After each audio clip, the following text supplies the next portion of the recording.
بسم الله والحمد لله والصلاة والسلام على رسول الله. يا ربنا زدنا علما وتقوى وبارك في أوقاتنا وفي أقوالنا وفي أفعالنا وتقبل منا ولا تأخذنا بذنوبنا ونصلي ونسلم على الذي أرسلته بالهدى ودين الحق. We wanted to take a few minutes and then we'll come back to this session. But we wanted to at least start it, to initiate it, which this is, inshallah, is going to be a series of reflective readings on the book Harvesting New Generations, the positive development of black youth. This book was published initially in 86 and then 2005. 2005 came out of Third World Press in Chicago. But given a lot of the discussion with regard to the issue of gang violence, I wanted to put some things into context. There's a chapter it's called The Crisis of Black Adolescence, Socialization in a Hostile Environment.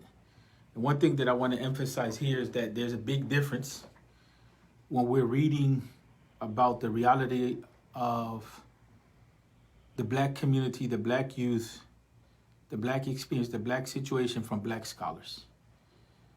A lot of times we don't allow black scholars to speak for the community. We don't listen. And throughout the years, especially in the 80s, there was a lot of studies that were done by black scholars that were interested in the black reality. And it's not just the issue of color skin, it's a certain type of understanding with regard to black philosophy and black empowerment. So he says, when Kunta Kinte, this is Useni Perkins, when Kunta Kinte was kidnapped from his native country, from the Gambia and West Africa, and taken to the alien environment of America, his orderly pattern of socialization was dramatically altered. No longer did he have the support of the social systems that were inherent to his traditional culture and that prepared him for adulthood.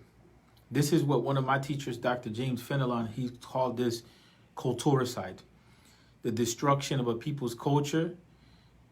And culturicide is another dimension of genocide, right? But here's the destruction of a people's culture. So what that does is that it disorients them from their ability to function in the world. As a captive, Kunta Kinte and millions of his youthful counterparts were re-socialized to serve the interests of a dehumanizing slave system that impaired their normal development. And this is the point here right now that I think is very essential or salient. As a result of this re-socialization, black youth have never had an opportunity to develop their true potential in an environment free of racism and social oppression. Instead, black youth have had to shape their character from an environment that was antithetical to their welfare and which violated the traditional practices associated with the rearing of African children. Although black youth have over the years learned to adjust to this oppressive environment, it has not been without great sacrifice or without the compromising of their natural patterns of socialization. If we are to, however, harvest a generation of black youth who will have a greater chance to achieve their potential, we must help them to overcome the pervasive racism and oppression that impairs their natural development. This will not be an easy task, for the obstacles to this goal are seemingly overwhelming and are deeply rooted in the American way of life. But these obstacles must be uprooted and replaced with seeds that will sprout new vistas, new ways of looking at things, and that will provide black youth with positive alternatives to the social malaise they are now exposed to. The challenge that I present is fundamental to the liberation of black people, for it raises the question of whether it is possible to reap the harvest I envision from a land that is contaminated with racism and other social pollutants. In other words, can black youth be expected to develop their true potential under a system of racism and oppression that imposes undue hardships and emotional strain on their characters? And I leave it like that. We'll continue. Actually, I have to go into a meeting, but that was an introduction, different way of looking at things. Unfortunately, the contemporary black conservative fails to look at the environmental challenges. And unfortunately, we have those amongst in the Muslim community. And rather than looking at the whole picture, they're looking at part of the picture and they blame the victim. And he talks about that. He has a section, it's called, he has a section in here, the victim as scapegoat. blame me on my culture.